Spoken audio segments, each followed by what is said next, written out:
Selamat pagi anak-anak. Kita akan belajar firman Tuhan melalui buku renungan pagi anak, Identitas. Hari ini tanggal 8 September, judul renungan kita, Kebenaran Seutuhnya.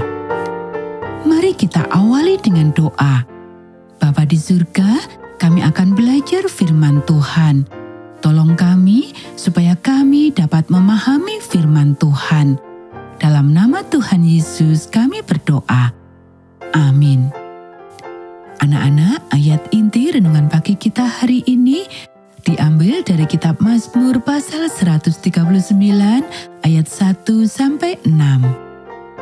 Tuhan, Engkau menyelidiki dan mengenal aku. Engkau mengetahui kalau aku duduk atau berdiri. Engkau mengerti pikiranku dari jauh. Engkau memeriksa aku kalau aku berjalan dan berbaring. Segala jalanku kau maklumi. Sebab sebelum lidahku mengeluarkan perkataan, sesungguhnya semuanya telah kau ketahui ya Tuhan. Dari belakang dan dari depan engkau mengurung aku, dan engkau menaruh tanganmu ke atasku. Terlalu ajaib bagiku pengetahuan itu, terlalu tinggi, tidak sanggup aku mencapainya. Jika kita sungguh-sungguh berusaha untuk menaati hukum yang terutama dan yang terutama dengan menempatkan Tuhan sebagai pusat dari setiap momen dalam hidup kita, maka jelaslah bahwa kebenaran akan dimulai dari Dia. Pertama-tama, Dia adalah satu-satunya yang mengetahuinya. Tidak seorang pun dari kita yang mengetahui seluruh kebenaran tentang jiwa kita sendiri. Tetapi Allah tidak hanya mengetahui seluruh kebenaran, Dia adalah kebenaran yang utuh. Namun, berapa banyak waktu dan energi yang kita buang untuk bersembunyi dari Allah, mengelabuhinya, menipunya dengan berpikir bahwa kita lebih baik dari yang sebenarnya.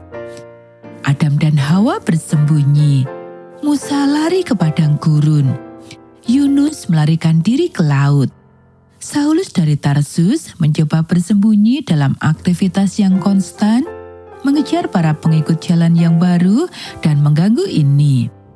Saya cenderung bersembunyi dalam hiburan yang tidak penting atau banyak bicara tentang Tuhan. Saya menulis tanpa henti di jurnal saya, berpura-pura mengatakan kebenaran kepada Tuhan dan diri saya sendiri. Seluruh kebenaran dan tidak ada yang lain selain kebenaran. Jadi, tolonglah saya. Dan Dia melakukannya. Menolong saya maksud saya. Dia menolong saya untuk menjadi atau setidaknya mencoba untuk belajar menjadi otentik di hadapannya. Ini bukan masalah mengatakan kepadanya seluruh kebenaran, tetapi mengizinkannya untuk menunjukkan kepada saya seluruh kebenaran tentang diri saya. Dan tahukah Anda, terkadang seperti yang saya duga, itu lebih buruk dari yang saya takutkan. Namun seringkali tidak seburuk yang saya takutkan. Saya pikir itu semua salah saya, ternyata tidak. Dan kemudian Tuhan menunjukkan bahwa hal itu pun menyalahkan diri sendiri atas segala sesuatu adalah bentuk kesombongan yang bengkok. Anak-anak, jika Anda tahu bahwa Anda tidak hidup secara otentik, terbuka, dan jujur di hadapan Tuhan, tanyakanlah kepadanya bagaimana cara memulainya. Anda mungkin membutuhkan seorang teman manusia untuk membantu. Dan jika Anda sudah merasa hidup secara otentik dengannya, maka berdoalah seperti doa Daud. Anak-anak, demikianlah renungan pagi kita hari ini. Mari kita akhiri dengan doa. Tuhan, selidikilah hidup saya, dapatkan semua fakta secara langsung. Saya adalah buku yang terbuka bagimu, bahkan dari kejauhan. Engkau tahu apa yang saya pikirkan.